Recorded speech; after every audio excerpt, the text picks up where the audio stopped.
ሰላም ውድ የቻናሌ ቤተሰቦች እንዴት ናችሁ? በዛሬው ቪዲዮ ይዤላችሁ የመጣሁት ትምህርት ግሬድ 9 ማትማቲክስ ዩኒት 2 ይሆናል ማለት ነው። ለቻናሌ አዲስ ከሆናችሁ ሰብስክራይብ ማድረጋችሁን እንዳትረሱ። አሁን ቀጥታ ወደ ቪዲዮ እናልፋለን። እሺ ዩኒት 2 ነምበር ሲስተም።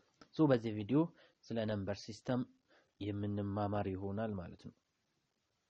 እሺ ነምበር ሲስተም ላይ ስለ ናቹራል ነምበር፣ ስለ ኢንቲጀር፣ ስለ ራሽናል ነምበር እና ስለ ሪል ነምበር ነው የምንማረው።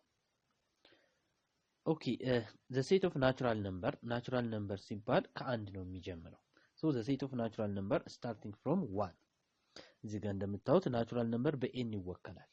ናቹራል ነምበር በኤን ይወከላል ፕላስ ደግሞ ከአንድ ነው የሚጀምረው ማለት ነው። 1 2 3 4 እያለ ይቀጥላል። the set of integer ደግሞ በዜድ ነው የሚወከለው። ከዛ ኔጌቲቭ እና ፖዚቲቭን እንዲሁም ደግሞ ዜሮን የያዘ ነው። ኔጌቲቭ 2 በዚህ በኩል ኔጌቲቭ 3 እያለ ይቀጥላል ወደዚህ። ከዛ ኔጌቲቭ 1 0 1 2 3 እያለ ይቀጥላል ማለት ነው። ይሄ ምን እንለዋለን? ኢንቲጀር እንለዋለን ማለት ነው። ለምሳሌ እዚህ ጋር የምናያቸው ቁጥሮች ኢንቲጀር እና ናቹራል ነምበር በሉ ይለናል። ለምሳሌ 3 ምንድነች? ናቹራል ነምበር ነች። ባይ ዘ ዌይ እዚህ ጋር ያሉት ሁሉም ኢንቲጀር ናቸው። ነገር ግን 3 ናቹራል ነምበር ነች ማለት ኢንቲጀር መሆን ትችላለች። 3 ናቹራል ነምበር ነው። ኔጌቲቭ 2 ኢንቲጀር ነው ግን ናቹራል ነምበር መሆን አይችልም ማለት ነው። ስለዚህ ኔጌቲቮችንም ፖዚቲቮችንም እንዲሁም ደግሞ ዜሮን ጨምሮ የያዘልን ምንድነው? ኢንቲጀር ነው ማለት ነው። ናቹራል ነምበር ወይ ደግሞ መቁጠሪያ ቁጥር የምንለው ግን ከአንድ ነው የሚጀምረው። ሌላኛው ኢኩዊቲ ዲቪዥን ሌማ ነው። ይሄ ቁጥሮችን በዚህ መልክ መጻፍ የምንችል ከሆነ a which is equal to b times q plus r ደግሞ በ0 እና በb መሃል ነው የምትገኘው።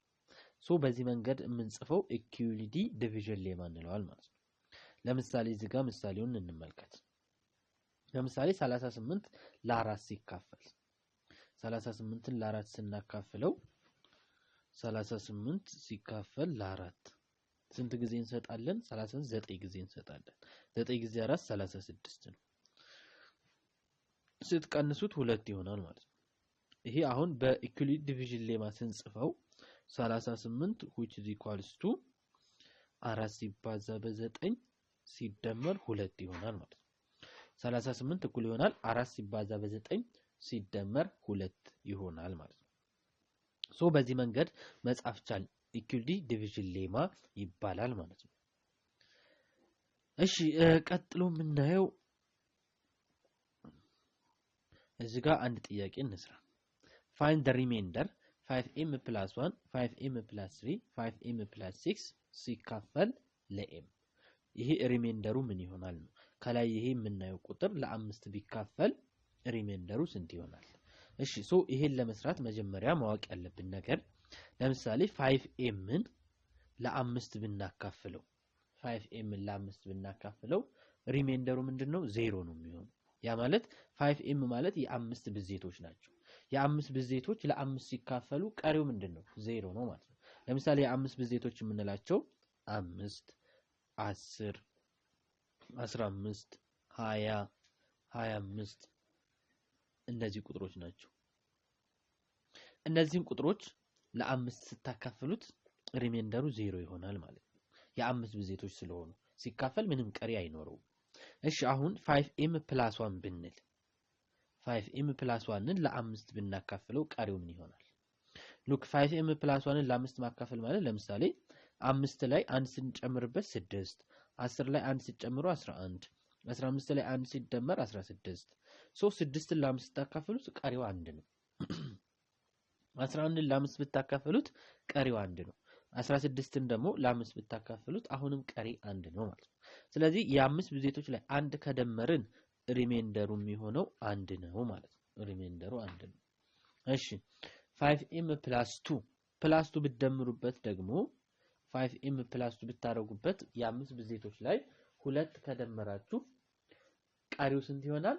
2 ይሆናል ማለት ነው። 5m plus 3 ከደመራችሁ ቀሪው 3 ነው የሚሆነው። 4 ብትደምሩ ቀሪው 4 ነው የሚሆነው ማለት ነው።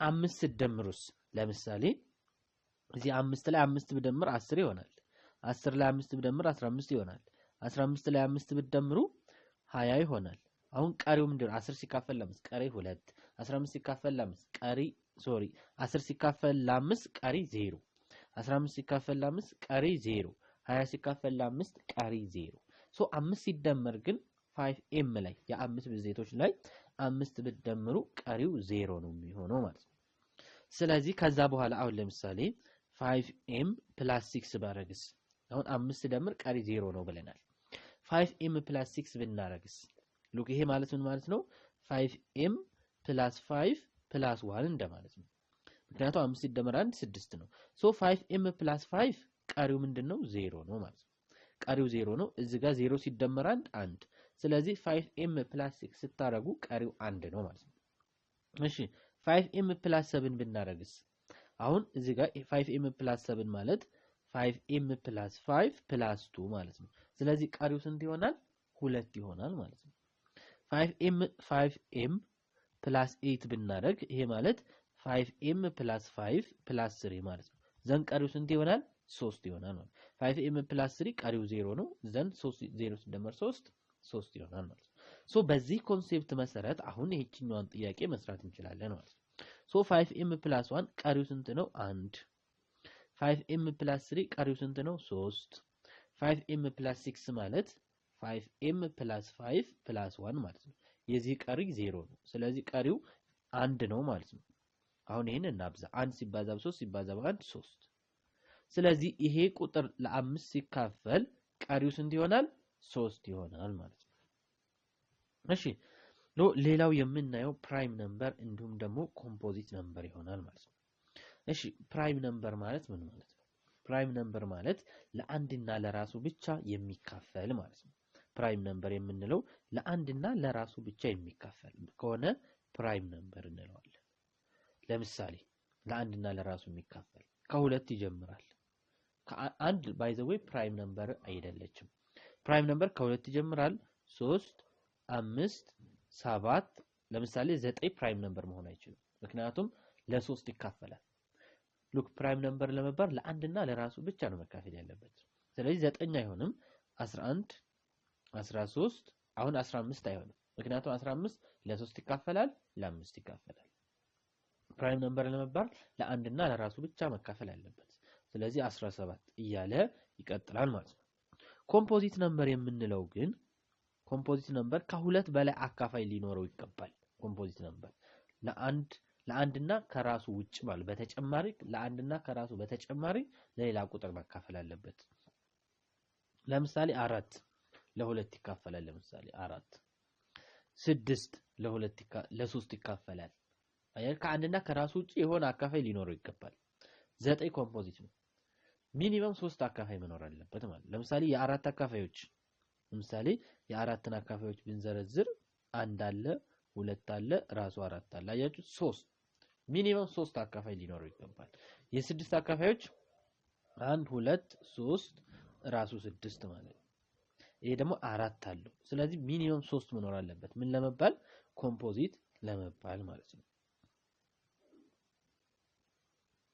እሺ ሶ ፕራይም ነምበር እና ኮምፖዚት ነምበር በዚህ መንገድ አይተናል ማለት ነው ሌላኛው ፕራይም ፋክተራይዜሽን የምንለው ነው ይሄ ፕራይም ፋክተራይዜሽን ለምንድን ነው የሚጠቅመን ጂሲኤፍ እና ኤልሲኤም ለመስራት እንጠቀምበታለን እሺ ዲቪዚቢሊቲ ቴስት ከዛ በፊት ዲቪዚቢሊቲ ቴስት ማየት አለብን one is neither prime nor composite አንድ ፕራይም አይደለችም ኮምፖዚትም አይደለችም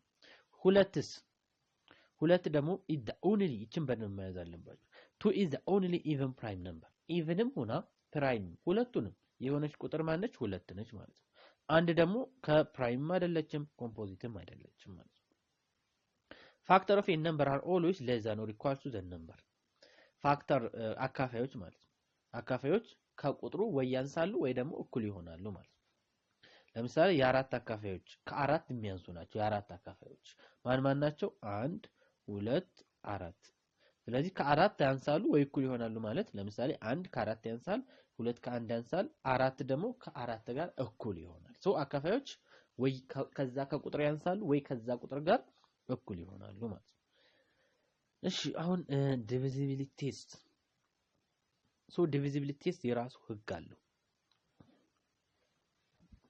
እሺ ዲቪዚቢሊቲ ቴስትን በኤግዛምፕል ነው የምነግራችሁ። በህጉን ተጠቅመን አሁን using divisibility test ቴስትን ተጠቅመን 2334 is divisible by 2 3 4 5 6 8 9 and 10 ይካፈላል አይካፈልም የሚለውን በዚህ በዲቪዚቢሊቲ ቴስት እንሰራለን ማለት ነው። እሺ ሉክ ይሄ 2334 ለሁለት ይካፈላል አይካፈልም የሚለውን ለማወቅ የአንድ ቤቱን እናያለን። እዚህ ጋር የአንድ ቤቱ 0 2 4 6 8 ከሆነ ለሁለት ይካፈላል። ስለዚህ እዚህ ጋር የአንድ ቤቱ 4 ስለሆነ ለሁለት ይካፈላል ማለት ነው። እሺ ለሶስት ይካፈላል አይካፈልም የሚለውን ለማወቅ ደግሞ ምን እናደርጋለን? የሶስትን ህግ እንጠቀማለን። የሶስት ህግ ምንድነው የሚለው ዲጂቱን እንደምረዋለን። እንደምረው ለሶስት የሚካፈል ከሆነ ሙሉ ቁጥሩ ለሶስት ይካፈላል ማለት ነው። ይሄን ቁጥር ደምሩት። ሲደምሩት 2 ሲደመር 3 ሲደመር 3 ስንት ይሆናል? 12 ይሆናል ማለት ነው። 12 ደግሞ ለሶስት ይካፈላል ያለ ቀሪ ማለት ነው። ስለዚህ 2334 ለሶስት መካፈል ይችላል ማለት ነው። እሺ ለአራት ይካፈላል አይካፈልም የሚለውን የመጨረሻውን ሁለት ዲጂት ነው የምናየው። ማንን? 34ን ማለት ነው። 34 ለአራት አይካፈልም ቀሪ ያለው። ስለዚህ 2334 ለአራት አይካፈልም ማለት ነው። እሺ ለአምስት ይካፈላል አይካፈልም የሚለውን ለማወቅ ደግሞ የአንድ ቤቱ 0 ወይ ደግሞ 5 መሆን አለበት። ስለዚህ የአንድ ቤቱ 0 ወይም 5 ከሆነ ብቻ ለአምስት ይካፈላል ማለት ነው። እዚህ ቁጥር ላይ ግን የአንድ ቤቱ 4 ነው። ስለዚህ ለአምስት አይካፈልም ማለት ነው። እሺ ለስድስት ይካፈላል አይካፈልም የሚለውን ለመወሰን ቁጥሩ ለሁለትም ለሶስትም መካፈል አለበት። ቁጥሩ ለሁለቱም መካፈል አለበት። ለሁለቱም መካፈል አለበት፣ ለሶስትም መካፈል አለበት። ነገር ግን ለሁለት ተካፍሎ ለሶስት ካልተካፈለ፣ ለሶስት ተካፍሎ ለሁለት ካልተካፈለ ለስድስት መካፈል አይችልም ማለት ነው። እዚህ ቁጥር ላይ ለሁለት ይካፈላል ምክንያቱም የአንድ ቤቱ 4 ስለሆነ።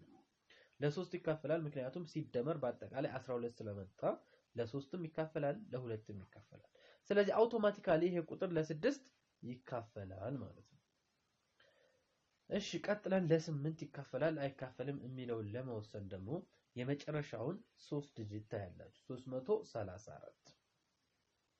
334ን ለ8 አካፍሉት። 334 ለ8 ሲካፈል ቀሪ ይመጣል። ስለዚህ ይሄ ቁጥር ለ8 አይካፈልም ማለት ነው።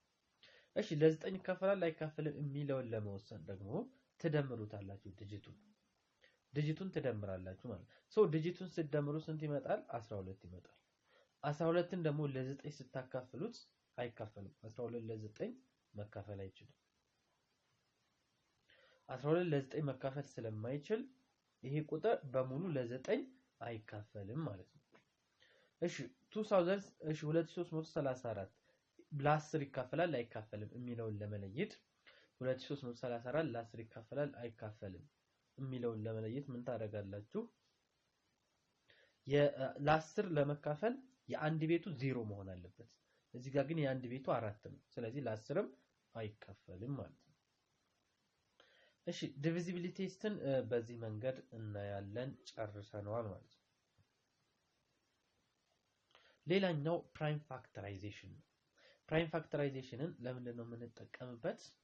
ፕራይም ፋክተራይዜሽንን GCF እና LCM ለመስራት ነው። GCF እና LCM ለመስራት ፕራይም ፋክተራይዜሽንን እንጠቀማለን ማለት ነው። እዚህ ጋር ጥያቄዎችን እንሰራለን። ጥያቄዎችን በፕራይም ፋክተራይዜሽን ተጠቅመን እንሰራለን ማለት ነው። እሺ ለምሳሌ ጥያቄ እንስራ። እዚህ ጋር ሉክ GCF ኦፍ GCF የ12 የ38 የ18 GCF የ12 የ18 እና የ36ን GCF እና LCMን እንሰራለን ማለት ነው። GCF እና LCM እንሰራለን። እሺ መጀመሪያ ፕራይም ፋክተራይዜሽን ነው የምንጠቀመው። ፕራይም ፋክተራይዜሽን ብሎ ማለት ለፕራይም ቁጥሮች ማካፈል ማለት ነው። ለፕራይም ቁጥሮች ስናካፍል መጀመሪያ ለሁለት እናካፍላለን። ለሁለት የማይካፈል ከሆነ ለሶስት እናካፍላለን። ለሶስት የማይካፈል ከሆነ ለአምስት እናካፍላለን። ለአምስት የማይካፈል ከሆነ ለሰባት እናካፍላለን። ለሰባት ካልተካፈለ ለ9 ማካፈል አይቻልም፣ ለ11። ስለዚህ ይሄ 12 መጀመሪያ ለሁለት ላካፍል። ለሁለት ስታካፍሉት 6 ይሆናል። ይሄን ለሁለት ስታካፍሉት 3 ይሆናል። 3 ለሁለት ስለማይካፈል ለሶስት እንካፈለው 1። ስለዚህ 12 ብሎ ማለት 2 ስኩዌር ሲባዛ በ3 ማለት ነው። እሺ ቀጥሎ ደግሞ 18ን ላካፍል። 18 በሁለት ይካፈላል ስንት? 9። 9 በሁለት አይካፈልም፣ ለ3 ነው የሚካፈለው። 9 ለ3 ሲካፈል 3 ይሆናል። 3 ለ3 ሲካፈል 1 ይሆናል። ስለዚህ 18 ብሎ ማለት 2 ሲባዛ እዚህ ጋር ስንት ሶስቶች ናቸው? ሁለት ሶስቶች ስለሆኑ 3 ስኩዌር። እሺ ቀጥዬ ደግሞ 36ን ልስራ። 36ን ለ2 ስናካፍል ለ2 ስለሆነ የሚካፈለው 18 ይሆናል። 18 ለ2 9 ይሆናል። 9 ለ3 3 ይሆናል። 3 ለ3 1 ይሆናል። ስለዚህ 36 ብሎ ማለት 2 ሲባዛ ስንት ሶስቶች ናቸው? ሉክ 2 ስኩዌር እናደርጋለን። 2 ስለሆኑ ማለት ነው። ሶስቶችም 3 2 ናቸው። 2 ስኩዌር ሲባዛ በ3 ስኩዌር። እሺ አሁን ይሄንን ድጋሚ ልጻፍና እሺ 12 ማለት ምን ሆነ? ምን ሆኖ አገኘሁት? 12 ብሎ ማለት ቅድም ኦሬዲ ፋክተር አድርጌ ስንት አገኘው? 2 ስኩዌር ሲባዛ በ2 አገኘው 12ን። 18ን ደግሞ ስንት አገኘሁት? 2 ሲባዛ በ3 ስኩዌር አግኝቻለሁ። እሺ ቀጥዬ ደግሞ 36 ደግሞ ስንት አገኘ? 2 ስኩዌር ሲባዛ በ3 ስኩዌር ነው። እሺ እንደዚህ ነው ያገኘሁት ማለት ነው። ዘን አሁን ጂሲኤፍ ልስራ። ጂሲኤፍ ማለት ምንድነው? ጂሲኤፍ ስንሰራ ሁሉም ጋር ያለ መሆን አለበት። ሶስቱም ጋር ያለ ቁጥር ለምሳሌ 2 ሶስቱም ጋር አለች። 2 ስኩዌር አለ፣ 2 አለ፣ 2 ስኩዌር አለ። ጂሲኤፍ ላይ ትንሹን ነው የምትወስዱት። ከ2 ስኩዌር ከ2 ማን ነው ትንሹ? 2። ስለዚህ 2 ይወሰዳል ማለት ነው። ሌላ ደግሞ 3 2 ሲባዛ እሺ ሉክ 3 ሁሉም ጋር የለችም። 3 ሁሉም ጋር የለችም ማለት ነው። ስለዚህ 3 አይወሰድም። ጂሲኤፍ ምን ይሆናል? 2 ብቻ ይሆናል ማለት ነው። ጂሲኤፍ 2 ይሆናል። ጂሲኤፍ ማለት ትልቁ የጋራ አካፋይ ማለት ነው። ከዚህ ውስጥ ትልቁ የጋራ አካፋይ። እሺ ሉክ እዚህ ጋር 2 ስኩዌር እዚህ ጋር 3 እዚህ ጋር 3 አለች። 2 ስኩዌር ሲባዛ በ3 ስለዚህ 3 ሁሉም ጋር አለች ማለት ነው። መጀመሪያ የምታዩት 12ም ጋር 18ም ጋር 36ም ጋር ያለው ቁጥር ለምሳሌ 2 አለ። ከዛ ትንሹ ደግሞ 2 ነው። 2 ስኩዌር አለ፣ 2 አለ፣ 2 ስኩዌር አለ። ትንሹ 2 ነው ማለት ነው። 3 ጋርም ሶስቱም ጋር አለች። እዚህ ጋር 3 አለ፣ 3 ስኩዌር። ነገር ግን ትንሹ 3 ነው። 2 ሲባዛ በ3 ስንት ይሆናል? 6። ስለዚህ ጂሲኤፋችን 6 ነው ማለት ነው። ትልቁ የጋራ አካፋያችን 6 ነው። ኤልሲኤም እንስራ። ኤልሲኤም ስትሰሩ መጀመሪያ አሁንም የጋራ ካለ ቼክ ታደርጋላችሁ። የጋራ ካለ ለምሳሌ የጋራ ሁሉም ጋር 2 አለ። ትልቁ ማን ነው? 2 ስኩዌር። ሁሉም ጋር 3 አለ። ትልቁ ማን ነው? 3 ስኩዌር። ስለዚህ 2 ስኩዌር ሲባዛ በ3 ስኩዌር 2 ስኩዌር 4 ነው። 3 ስኩዌር ማለት 3 ሲባዛ በ3 ነው። 3 ሲባዛ በ2 እንዳታደርጉት። 3 ስኩዌር ማለት 3 ሲባዛ በ3 ነው 9። 4 ሲባዛ በ9 ስንት ነው? 36። ስለዚህ ይሄ ኤልሲኤም ነው ማለት ነው። ሶ ፕራይም ፋክተራይዜሽንን በዚህ መንገድ ተጠቅመን መስራት እንችላለን። እስኪ ሌላ ኤግዛምፕል ለምሳሌ ልስጣችሁ። ኤ የተባለ ቁጥር ፕራይም ፋክተራይዜሽን ስናደርገው 2 ስኩዌር ሲባዛ 3 ሲባዛ በ5 መጣ።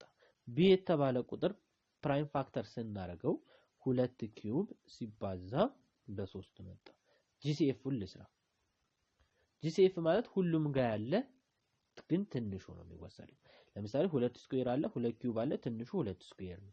2 ስኩዌር ሲባዛ 3 ሁለቱም ጋር አለች። አንዷን 3 ትወስዳላችሁ። 5 ኤ ጋር አለ፣ ቢ ጋር የለም፣ አይወሰድም ማለት ነው። ስለዚህ ጂሲኤፋችን ምን ይሆናል? 2 ስኩዌር ሲባዛ 3 2 ስኩዌር 4 ጊዜ 3 12 ይሆናል ማለት ነው። ሶ ጂሲኤፍ 12 ነው።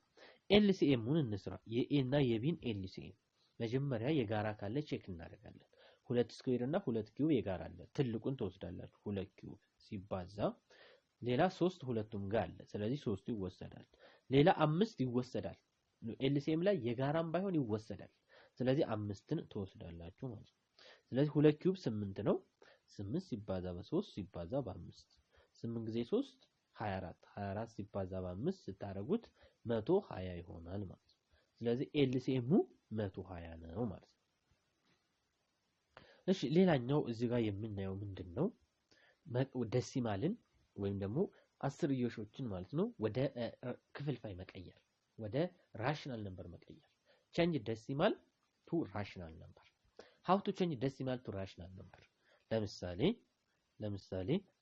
2.4 ብንባል ይሄ ዴሲማል ነው ይሄን ዴሲማል ወደ ምን ልቀይረው ይሄንን ዴሲማል ወደ ራሽናል ነምበር ልቀይረው ወደ ክፍልፋይ ማለት ነው ራሽናል ነምበር ማለት ሶ ወደ ክፍልፋይ ስቀይር ምን እናደርጋለን ነጥቡን እናስወግዳለን ስንት ይሆናል ስናስወግድ 24 ይሆናል ከዛ ከነጥብ በቀኝ በኩል ከነጥብ በኋላ ስንት ዲጂት ቁጥር አለ አንድ ዲጂት ቁጥር ካለ ለ10 ነው የምታከፍሉት 2 ካለ ለ100 3 ካለ ለ1000 4 ካለ ለ10000 እያለ ይቀጥላል ማለት ነው ሌላ ለምሳሌ 0.45 ባረግ 45 ስንተኛ ከነጥብ በኋላ 2 ዲጂት ስላለ ለ100 እናከፍላለን ስለዚህ ሌሎ 2.367 ቢሆን ለምሳሌ ይሄንን ወደ ራሽናል ነምበር ስንቀይር 2367 ሲካፈል ከነጥብ በኋላ 3 ዲጂት ስላለ 1000 ታረጋላችሁ ስለዚህ 2367 ሲካፈል ለ1000 ይሆናል ማለት ነው እሺ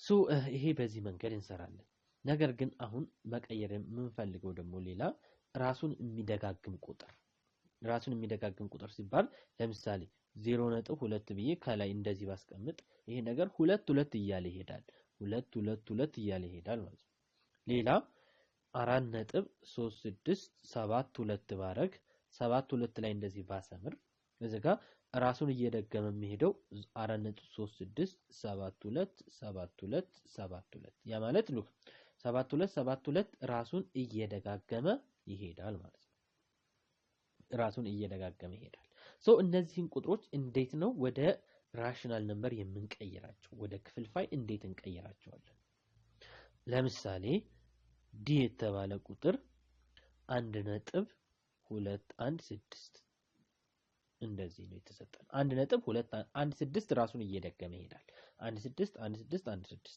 ሶ ይሄንን ወደ ራሽናል ነምበር ለመቀየር መጀመሪያ ምንድነው የምታደርጉት ከነጥብ በኋላ ራሱን የማይደግም ቁጥር ስንት አለ እንላለን ለምሳሌ ከነጥብ በኋላ ራሷን የማይደግም ቁጥር 2 ነች 2 ራሷን አደግም ብዛቱን ነው የምታዩት ብዛቱ 1 ነው 1 ከሆነ በ10 ታበዛላችሁ 2 በመቶ 3 በ1000 ምንም ከሌለ በ1 ታበዛላችሁ ስለዚህ አሁን ከነጥብ በኋላ ራሱን የማይደግም አንድ ቁጥር አለ ሶ በ10 እናበዛለን 10 ዲ እኩል ይሆናል ይሄን በ10 ስታበዙት ነጥቡ ወደ ኋላ አንድ ስቴፕ ይሄዳል ያ ማለት 12.16 ይሆናል ማለት ነው ከላይ 16 ራሱን ይደግማል ቀጥለን ደግሞ የምናበዛው ከነጥብ በኋላ በአጠቃላይ ስንት ዲጂት አለ 2 1 6 3 ናቸው 3 ከሆኑ ደግሞ በስንት ነው በ1000 ነው የምናበዛው ስለዚህ በ1000 ዲ ይሆናል ማለት ነው ዘን በ1000 ስታበዙት 1.216ን በ1000 አብዙት ነጥቡ ከዚህ ጋር ነበረ ወደፊት 3 ስቴፕ ይሄዳል ሁለትንም አንድንም 6ንም አልፎ ይሄዳል ማለት ነው ስለዚህ 1 2 1 6 ነጥብ 1 6 ያው ራሳቸውን እየደገሙ ስለሚሄዱ 1 6 ብለን እንጽፋለን ማለት ከዛ ከታች ወደ ላይ እንቀንሳለን ያ ማለት 1000 ዲ ሲቀነስ 10 ዲ እኩል ይሆናል 1216.16 ሲቀነስ 12.16 ይሆናል እዚህም ጋር እንደዚህ ያለ ዘን ይሄና ይሄ ይጣፋሉ ሲቀናነሱ ከዛ ምን ይቀራል 1216 ሲቀነስ 12 ይቀራል ማለት ነው 1000 ሲቀነስ 10 990 ዲ ይሆናል 1216 ሲቀነስ 12 ውጤቱ ስንት ይሆናል 1204 ይሆናል ሲካፈል 990 ከዛ ዲ ምን ይሆናል 1204 ኦቨር 990 አሁን ይሄን ማቃለል አለብን ለሁለት የመጀመሪያውን ለሁለት ሳካፍለው 602 ይሆናል ሁለተኛውን ለሁለት ሳካፍለው 495 ይሆናል ስለዚህ 602 ስንተኛ 495 ይሆናል ማለት ነው ሶ ይሄንን በዚህ መንገድ እንቀይራለን ማለት ነው ሌላው እዚህ የምንማረው ነገር ደግሞ ኢራሽናል ነምበር ነው ኢራሽናል ነምበር ማለት ምን ማለት ነው ራሽናል ነምበር ያልሆነ ማለት ነው ኢራሽናል ነምበር እንለዋለን ራሽናል ነምበር ያልሆነ ኢራሽናል ነምበር እንለዋለን ማለት ነው ለምሳሌ ከራዲካል የማይወጡ ቁጥሮች ኢራሽናል ናቸው ለምሳሌ ራዲካል 5 ይሄ አሁን ኢራሽናል ነው። ከራዲካል ካልወጣ ኢራሽናል ነው። ራዲካል 4 ብንል ግን ከራዲካል ይወጣል ሁለቱ ነው። ስለዚህ ይሄ ራሽናል ነው የምንለው ማለት ነው። ሌላኛው ኢራሽናል ነምበር የምንላቸው አይደግሙም አይቆምም ማለት ነው። ራሱንም አይደግምም አይቆምም። ለምሳሌ 2.36 ካል ይሄ ቆመ፣ ከነጥብ በኋላ ቆሟል። እንደዛ ከሆነ ይሄ ምን ይባላል? ራሽናል እንለዋለን። ራሽናል እንለዋለን። ነገር ግን 2 ሉክ አሁንም የሚደግም ከሆነም ራሽናል ነው። 2.36 36 36 እያለ የሚቀጥል ከሆነ ይሄም ራሽናል ነው የምንለው። ራሽናል። ነገር ግን 2 አለ 36 ቀጠለ 3 ከዛ 4 አለ ከዛ ደግሞ 5 አለ ከዛ 6 7 አለ። እንደዚህም ብሎ ራሱንም አይደግምም አይቆምም። ቀጣይ ስንት እንደሚመጣ ሁላ አናውቅም። ስለዚህ ይሄ እንደዚህ ከሆነ ምን እንለዋለን? ኢራሽናል እንለዋለን ማለት ነው። ኢራሽናል እንለዋለን። ሌላኛው አሁንም ኢራሽናል ነምበሮችን መደመር መቀነስና ማባዛት ነው። ለምሳሌ እንስራ። ለምሳሌ ብንሰራ ራዲካል 3 ታይምስ ራዲካል 5 እነዚህ ሁለቱም ኢራሽናል ናቸው። እነዚህን ስናበዛቸው ምን ይሆናል? ራዲካል 3 ሲባዛ 5 15 ይሆናል። ራዲካል 15 ይሆናል ማለት ነው። እሺ ሌላ ደግሞ አሁንም ኢራሽናል ነምበሮችን ደግሞ ማባዛት እና መደመር መቀነስ 2 ሲደመር ራዲካል 3 ታይምስ -2 ፕላስ ራዲካል 3። እሺ አሁን ይሄንን እናብዛ። ይሄን ስናበዛ ምንድነው? መጀመሪያ ሉክ ይሄ 2 እናደርጋለን። 2 አድርገን ይሄኛውን እንጽፋለን። -2 ሲደመር ራዲካል 3 ድጋሜ እዚህ ጋር ፕላስ ራዲካል 3 የምትለውን እንጽፍና አሁንም ቅንፍ አድርጌ ይሄኛውን እንጽፋለሁ ድጋሜ -2 ፕላስ ራዲካል 3። ይሄ ማለት ምንድነው? 2 -2ንም ራዲካል 3ንም ታበዛለች። ራዲካል 3 ሁለቱንም -2ንም ራዲካል 3ንም ታበዛለች ማለት ነው። ስለዚህ 2 ሲባዛ በ-2 -4 ይሆናል። 2 ሲባዛ በራዲካል 3 2 ራዲካል 3 ይሆናል። ፕላስ ራዲካል 3 ሲባዛ በ2 -2 ራዲካል 3 ይሆናል። ፕላስ ራዲካል 3 ታይምስ ራዲካል 3 ራዲካል 9 ይሆናል። ራዲካል 9 ሲወጣ ደግሞ ስንት ነው? ራዲካል 9 ራዲካል 9 ሲወጣ 3 ይሆናል ማለት ነው። እሺ ስለዚህ ይሄ ራዲካል 9 የሚለው ይሄንን 3 እንደማለት ነው። 3 ነች ማለት ነው። 3 እሺ ዘን እዚህ ጋር ተመልከቱ 2 ራዲካል 3 -2 ራዲካል 3 0 ይጣፋል ማለት 0 ነው ይሄ። እሺ ዘን አሁን ቁጥሮችን ልሰብስባቸው። ቁጥሮችን ስሰበስባቸው ቁጥሮችን እዚህ ጋር -4 አለ፣ እዚህ ጋር -4 አለ ሲደመር እዚህ ጋር ደግሞ 3 አለ ማለት ነው። 3 -4 ሲደመር 3 ስንት ይሆናል? -4 ሲደመር 3 -1 ይሆናል ማለት ነው።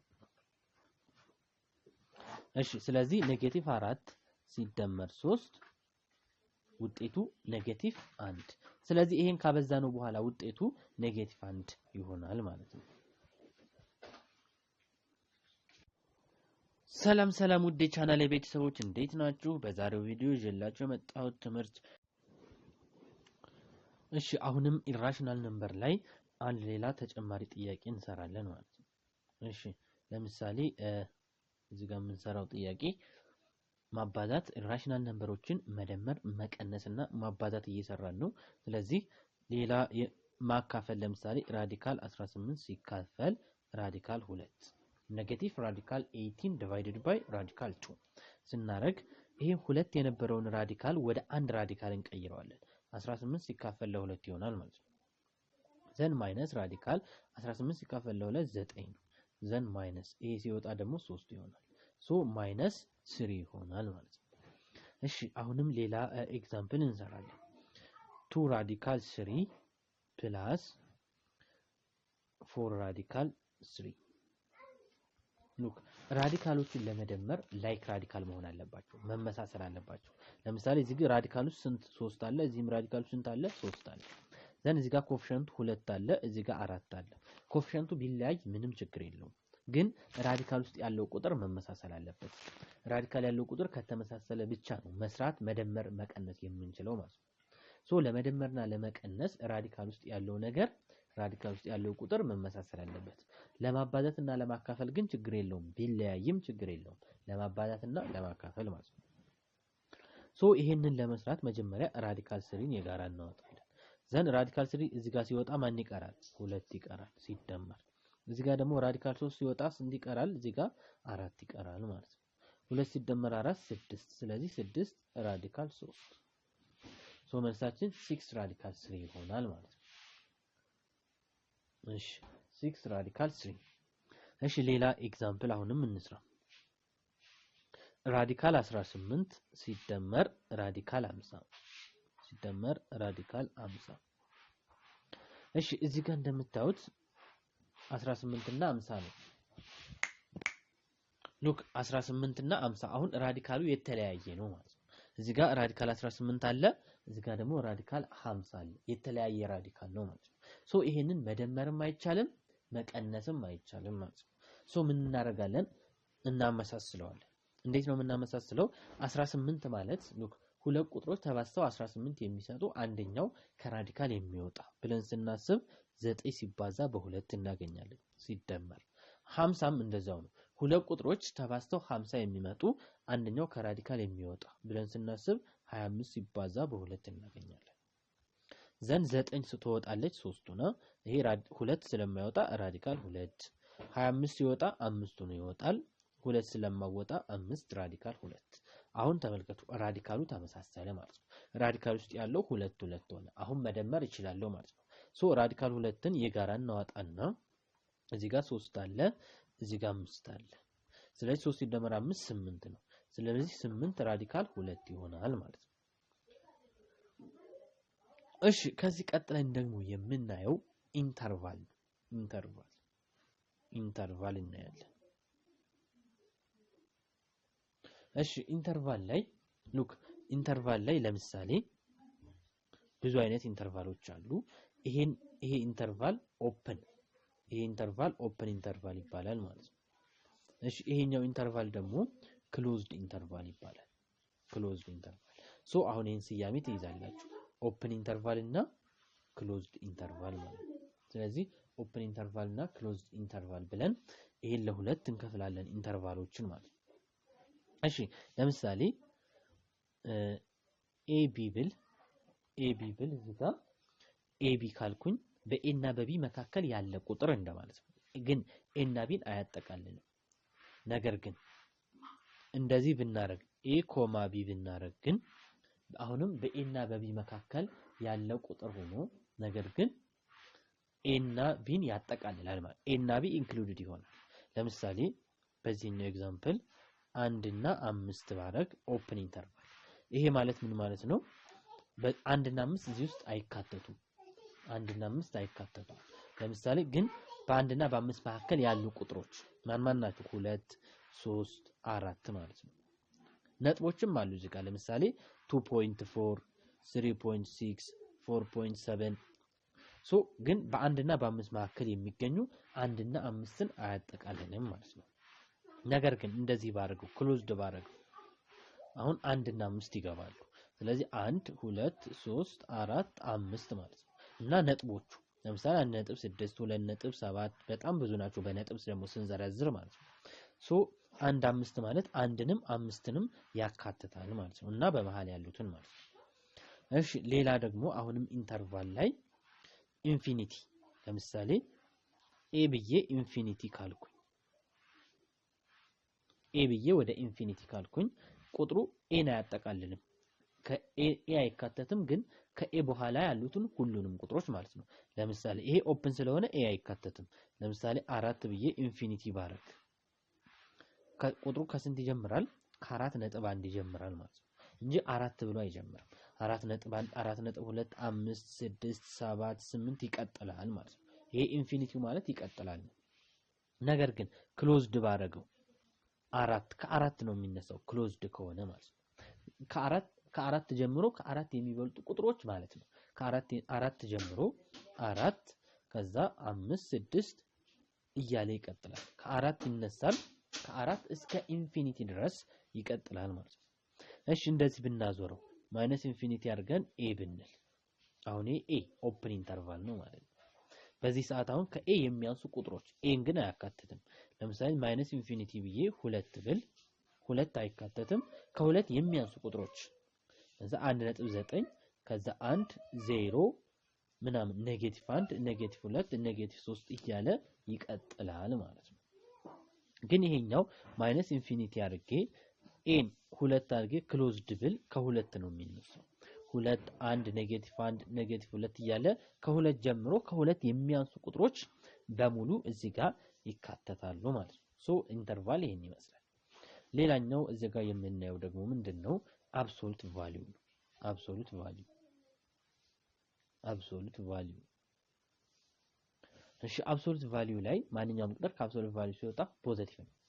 እሺ አብሶሉት ቫልዩ ኦፍ x = a ቢባል አብሶሉት ቫልዩ ኦፍ x = a ከተባለ እንዴት እንሰራለን? የኤክስን ዋጋ እንዴት እናገኛለን? ሶ ስንሰራ ምንድነው x = a or x = -a ብለን ነው የምንሰራው። አብሶሉት ቫልዩ ኦፍ x = a ከተባለ x = a እና x = -a ብለን እንሰራለን ማለት ነው። እሺ ሉክ ለምሳሌ አብሶሉት ቫልዩ ኦፍ x = 4 ብንል then የx ዋጋ ምን ይሆናል? x = 4 or x = -4 ማለት ነው። አሁን a ማነች ማለት ነው? አብሶሉት ቫልዩ ኦፍ x = 4 ስንል a ማነች? a 4 ናት ማለት ነው። ስለዚህ x = a በሚለው ፋንታ x = 4 x = -a በሚለው ፋንታ x = -4 እናደርጋለን ማለት ነው። እሺ ሌላ አሁን ከዚህ ደግሞ ኮምፕሌክስ የሆነ ጥያቄ እንስራ። ለምሳሌ አብሶሉት ቫልዩ ኦፍ x + 2 = 3 ቢባልና የኤክስን ዋጋ ፈልጉ ከተባለ አሁን a ስንት ነች? 3 ነች ማለት ነው። a 3 ነች። ስለዚህ x + 2 አደረግና =3 እና አሁንም x + 2 -3 a እና -a ብለን ነው የምንሰራው።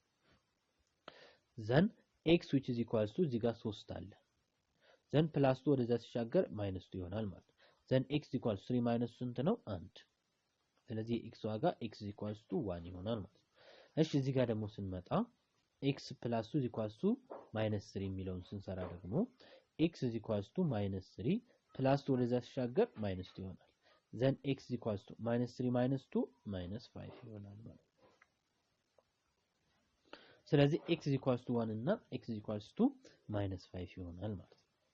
እሺ ከዚህ ደግሞ ትንሽ ኮምፕሌክስ የሆነ አንድ ጥያቄ እንሰራለን። ለምሳሌ 2 into x minus 1 plus 2 is equals to 6 እንደዚህ በሚሆን ሰዓት አብሶሉት ቫልዩን ብቻውን ማስቀረት አለብን። ሶ ያን ለማድረግ ደግሞ ምን እናደርጋለን? 2 into x minus 1 is equals to እዚህ ጋር 6 አለ። ከዛ ይሄ ፕላስ 2 ወደዛ ሲሻገር -2 ይሆናል። ስለዚህ 2 into x minus 1 6 ሲቀነስ 2 ስንት ነው? 4 ነው ማለት ነው። ዘን አሁን ደግሞ ሲካፈል ለ2 ዘን x minus 1 is equals to 4 ሲካፈል ለ2 2 አብሶሉት ቫልዩ ብቻውን ቀረ ማለት ይሄ ነው። ዘን አሁን a ስንት ነች? አሁን a -2 ነች ማለት ነው። ዘን a ካወቀን x minus 1 is equals to 2 or ብላችሁ x minus 1 is equals to -2 ዘን x which is equals to 2 እዚህ ጋር -1 ነው ሲሻገር +1 ይሆናል። ዘን x which is equals to 2 plus 1 ስንት ይሆናል? 3 ይሆናል ማለት ነው። አሁንም እዚህ ጋር መተን x እዚህ ጋር -2 አለ -1ን ወደዛ ሳሻገር +1 ይሆናል። x which is equals to -2 plus 1 -1 ይሆናል። ስለዚህ የx ዋጋ 3 እና የx ዋጋ -1 ይሆናል ማለት ነው። ሶ አብሶሉት ቫልዩ በዚህ መንገድ እንጨርሳለን ማለት ነው። ሌላኛው የምንማረው ራውንዲንግ ነው። ራውንዲንግ እሺ ራውንዲንግ ማለት ማጠጋጋት ነው። እሺ አሁን ራውንድ እናርግ። ራውንዲንግ ስናጠጋጋ ሩል አለው። ሩሉ ምን ይለናል? 0 1 2 3 4 እነዚህ ቁጥሮች ሪሜን ዘ ሴም ናቸው። አሲቲስ እንደነበረ ነው። ቁጥሩ እንዳለ እናስቀምጠዋለን ማለት ነው። የምናጠጋጋው ነገር የለም። ነገር ግን ቁጥሮቹ 5 6 7 8 እና 9 ከሆኑ ግን ቁጥሩ ላይ +1 እናደርግበታለን። እሺ አሁን በኤግዛምፕል እንየው። ለምሳሌ 38721ን ወደ ስንት አጠጋጉ? ወደ 100 ቤት አጠጋጉ ተባላችሁ። ቱ ዘ ኒረስት 100 ወደ 100 ቤት አጠጋጉ ተባለ። የ100 ቤትን እንፈልጋታል መጀመሪያ። የአንድ ቤት፣ የ10 ቤት፣ የ100 ቤት። ስለዚህ የምትጠጋጓ 7 ናት ማለት ነው። 7ን ለማጠጋጋት በጎን የ10 ቤቱን እናያለን። የ10 ቤት 2 ነው። ስለዚህ 0 1 2 3 4 ከሆነ ደግሞ አሲቲዝ ነው።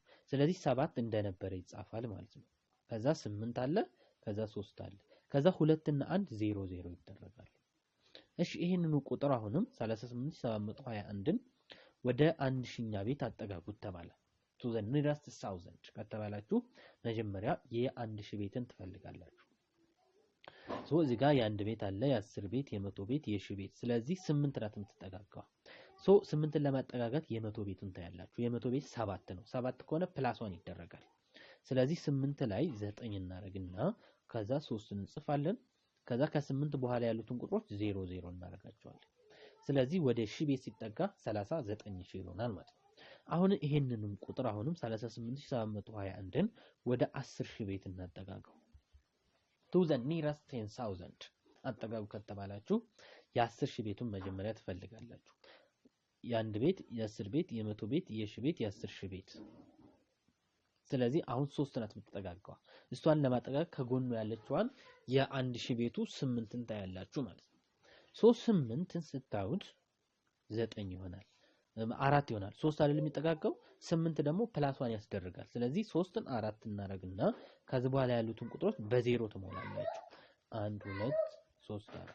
ስለዚህ 40 ይሆናል ማለት ነው። ራውንዲንግ ይሄን ይመስላል ማለት ነው።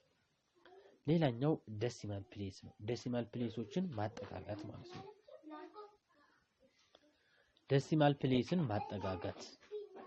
እሺ ዴሲማል ፕሌስን ስናጠጋጋ አሁን ተመሳሳይ ህግ ነው የምንጠቀመው። ለምሳሌ 10.673ን 1 ዴሲማል ፕሌስ አጠጋጉት ተባለ። 1 ዴሲማል ፕሌስ ማለት ከነጥብ በኋላ አንድ ቁጥር እንዲቀር አድርጎ ማለት ነው። ከነጥብ በኋላ የምናገኘው የመጀመሪያው ቁጥር 6 ነው፣ የሚጠጋጋው 6 ነው ማለት ነው። 10 ነጥብ እንልና 6ን ወይ 6 ላሉ ወይ 7 ላሉ። እሱን ለማወቅ ደግሞ ከጎን ያለውን 7 ነው ያለው። 7 ፕላስ 1 ያስደርጋል። ስለዚህ 6 ላይ 1 እንደምርና 10 ነጥብ 7 ይሆናል ማለት ነው። 2 ዴሲማል ፕሌስ ወደ 2 ዴሲማል ፕሌስ አጠጋጉ ተባለ። ስለዚህ አሁን 10.673 ነው።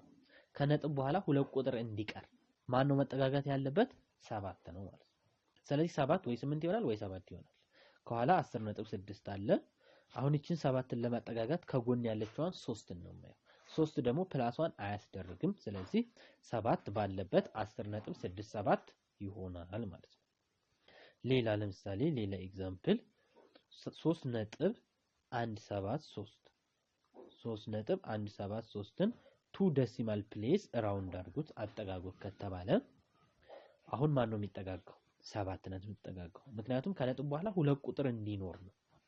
3.1 እንልና አሁን 7ን እንዳለ 7 ትሆናለች ማለት እቺ ምክንያቱም ከጎን ያለችው 3 ፕላስ አታስደርግም ማለት ነው። እሺ ሌላኛው ሲግኒፊካንት ፊገር ነው የምናየው።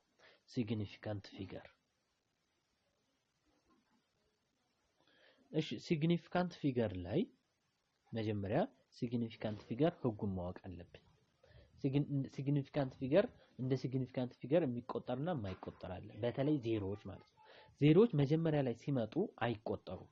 ለምሳሌ 0.042 ስንት ሲግኒፊካንት ፊገር አለው ብትባሉ ይሄ 0 አይቆጠርም፣ ይሄ 0 አይቆጠርም፣ 4 ይቆጠራል፣ 2 ይቆጠራል። ስለዚህ 2 ሲግኒፊካንት ፊገር አለው ማለት ነው። ዜሮዎች በመጨረሻ ሲመጡና በመሃል ሲመጡ ይቆጠራሉ። ለምሳሌ 4.028 ከዜሮ ውጪ ያለ ቁጥር እንዳለ ይቆጠራል። አሁን ልዩነት የሚያመጣው ዜሮ ላይ ነው። ዜሮዎች መጀመሪያ ላይ ሲመጡ አይቆጠሩም፣ ነገር ግን መሃል ላይና መጨረሻ ላይ ሲመጡ ይቆጠራሉ። ይሄ ስንት ሲግኒፊካንት ፊገር አለው? 1 2 3 4። ስለዚህ 4 ሲግኒፊካንት ፊገር አለው ማለት ነው። መጨረሻ ሲመጣ ማለት ለምሳሌ 2.00 እንደዚህ ቢሆን ይሄ ስንት ሲግኒፊካንት ፊገር አለው? 1 2 3 4። ስለዚህ 4 ሲግኒፊካንት ፊገር አለው ማለት ነው። 4 ሲግኒፊካንት ፊገር አለው። ይሄን በዚህ መንገድ እንሰራለን ማለት ነው። ዘን አሁን ይሄንን ሲግኒፊካንት ፊገር ካወቅነ በኋላ አሁን ሲግኒፊካንት ፊገሮችን ማጠጋጋት ነው። ለምሳሌ 2.364 ይሄንን ወደ 2 ሲግኒፊካንት ፊገር አጠጋጉ ብንባል 2 ሲግኒፊካንት ፊገር ወደ 2 ሲግኒፊካንት ፊገር አጠጋጉት ብትባሉ ያ ማለት 2 ብቻ እንዲሆኑ ማለት ነው። የምትጠጋጋው 2 ነጥብ እናደርግና እቺን 3 ነው ማጠጋጋት። ከጎን ያለውን 6 ሳይ ደግሞ ፕላስ 1 ያስደርጋል። ስለዚህ ሲጠጋጋ 2.4 ይሆናል ማለት ነው። እሺ 0.0062 ይሄንን አጠጋጉ ወደ ስንት ወደ አንድ ሲግኒፊካንት ፊገር አጠጋጉ ከተባለ ሉክ እነዚህ 3 ዜሮዎች አይቆጠሩም። ስለዚህ ከዚች ጋር 6 ናት የምትቆጠረው። 6 ነው ማጠጋገው ማለት ነው። 0.00 ብዬ 6 ትሆናለች። ምክንያቱም ከጎን 2 ፕላስ ስለማያስደርግ ማለት ነው። ሌላ ኤግዛምፕል ለምሳሌ 0.3041 ይሄንን ወደ 2 ሲግኒፊካንት ፊገር አጠጋጉት ቢባል ወደ 2 ሲግኒፊካንት ፊገር 0 እቺኛዋ 0 አትቆጠርም። ይቺ 0 ግን ትቆጠራለች ከመሃል ስለሆነች። ስለዚህ 0.3 ብዬ ይቺን 0 ነው ማጠጋጋት 2 ሲግኒፊካንት ፊገር እንዲሆን ማለት ነው። ከጎን ያለው 4 ስለሆነ ፕላስ ስለማያስደርግ 0.30 ይሆናል ማለት ነው። ሶ ይሄ ስንት ሲግኒፊካንት ፊገር አለው? 2 ሲግኒፊካንት ፊገር አለው ማለት ነው።